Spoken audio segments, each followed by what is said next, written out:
Matthew 6:25 tells us not to worry about the everyday things of life. Look at the birds. Look at the lilies.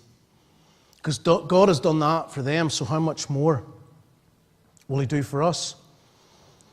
The reason why God tells us that, not to worry about clothing, or not to worry about where you're going to get your next meal from, not to worry about your job, not to worry about, financial situations, not to focus on those things. Do you know why God tells us those?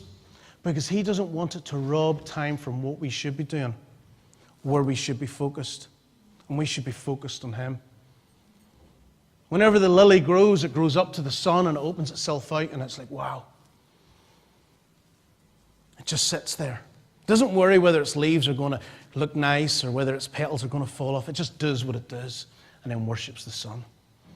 And sometimes, people, we need to be that single-minded on God, that focused on God, that we don't worry about, oh, what am I going to wear, or where am I going to get money for clothes, or where am I going to get my next meal from, or just take our eyes off that distraction in your life. Whatever that distraction is in your life, remove yourself from it and put yourself where you can focus solely on God and what He has for you. All of these critters, all of these examples, don't show the one thing that I believe is the single biggest threat to the church today. And the church is a living organism. We stood here this morning hand in hand. We stood here this morning, Ali was wanting us to pray for the sick, and we stood here as a unit, as a corporate body of Christ, a living entity, standing before God and calling out for our needs to be answered and for loved ones to be touched. And you know the single biggest threat to that body? Contentment. Contentment.